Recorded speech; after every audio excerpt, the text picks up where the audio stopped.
This is Thursday, April 5th. I'm Karina for Mobuzz TV, and after that first PlayStation 3 price drop in the UK, things just keep getting better for them.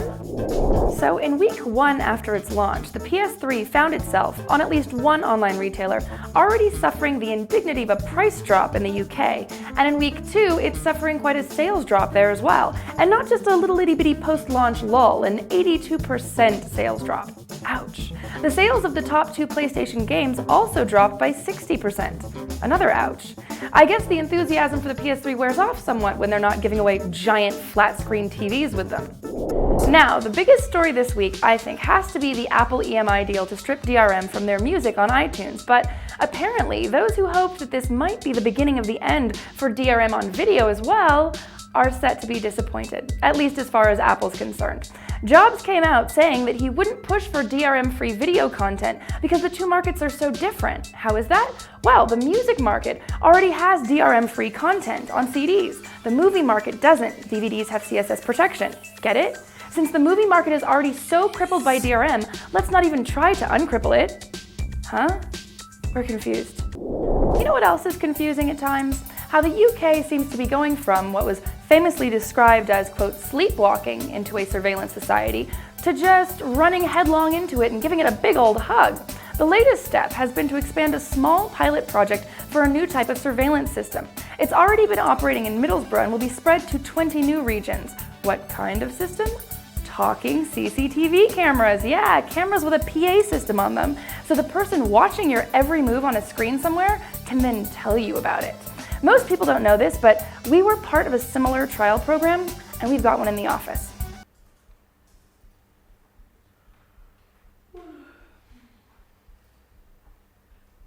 Karina, there's no eating at your desk.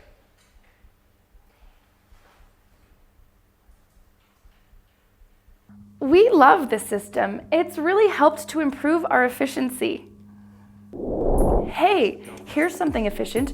Crazy French high-speed trains.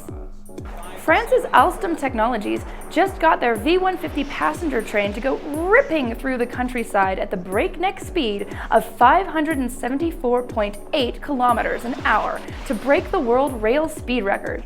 Whee! Let's slow down for a second now. Are you one of those folks who spends a lot of time on Second Life? Because if you think your existence is boring enough to warrant an escape, how do you think your avatar feels?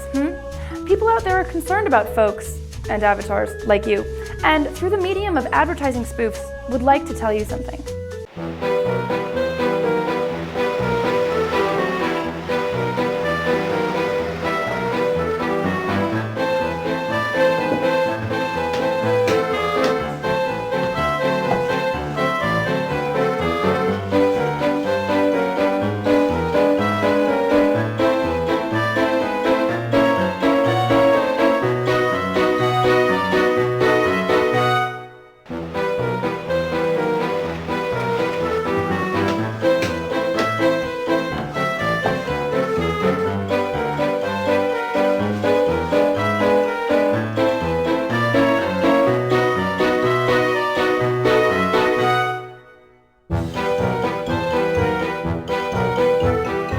Seriously, it's time to chill. Don't drive your avatar into seclusion as well. If you're going to spend all that time online, you might as well spend it doing something productive, right? Like creating meaning where none existed before. For example, Google News Spain recently launched a search engine optimization contest. The page that wins is the one that appears highest in the Google search engine marketing pages on May 23rd. All participating pages identify themselves by incorporating the word Habitaquo.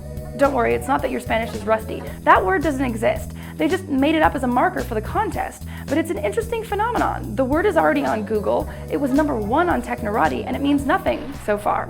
But will it acquire meaning someday solely because it exists online? And what will it mean? Any guesses? That's all for today, but here's what I want to know. If a camera somewhere bitches you out for leaving litter on a park bench, what happens if you just turn around and tell the camera to fuck off? Will they come get you? Or will they use facial recognition software to identify you in their giant database and ticket you or serve you with an ASBO? Because that's where I see this going.